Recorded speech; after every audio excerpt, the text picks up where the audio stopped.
අපි දන්නවා ලෝකේ සටන් කලාවන් විශාල ප්‍රමාණයක් තිබෙන බව. අපිට එක් එක් සටන් කලාවල සැකැස්ම අනුව විවිධ කාණ්ඩ යටතේ වර්ග කරන්න පුළුවන්. අන්න ඒ වගේ අද අපි මේ වීඩියෝ එකෙන් කතා කරන්නේ ලොව ආකර්ශනීයම සටන් කලාව ලෙස සලකන කපුවෙරා ගැන. ඇත්තට මේක බැලූ බැල්මට සටන් කලාවකටත් වඩා නැටුමක් වගේ තමයි පෙනෙන්නේ. මේකට හේතුව තමයි 16 වන ශතවර්ෂයේදී පෘතුගීසීන් විසින් බ්‍රසීලයට අප්‍රිකාවෙන් විවිධ ජන කොට්ටාස රැගෙන ආවා. ඉතින් ඔවුන් අතර තිබුණු මෙම සටන් කලාව පෘතුගීසීන් විසින් තහනම් කරනු ලැබුවා. අන්න ඒ නිසා අප්‍රිකානු ජනයා මෙහි එන ටෙක්නික්ස් නර්තනයක් ආකාරයට සකස් කර සංගවා තබා ගනු ලැබුවා. කපුවෙරා පුහුණු වීම ඇත්තෙම බලා සිටීමට තරම් අලංකාරයි. ඔවුන් සටන් පුහුණු වන ස්ථානය හඳුන්වන්නේ හෝදා යන නමින්.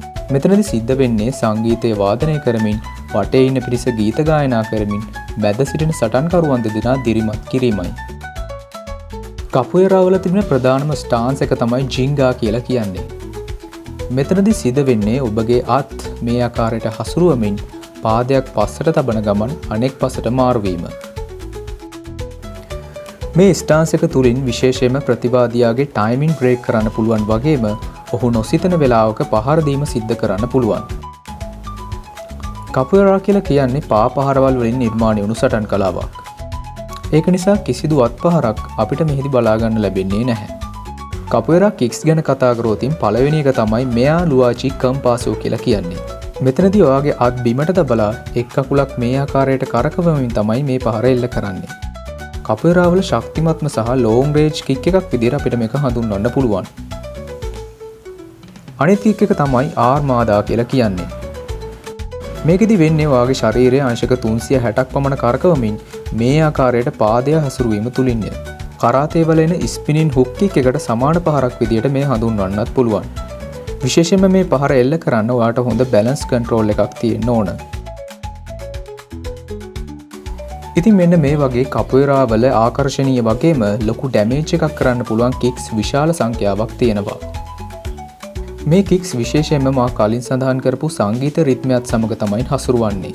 මේ සටන් කලාව බ්‍රසීලයේ සංස්කෘතියත් සමග තදින් බැඳිච්ච දෙයක්.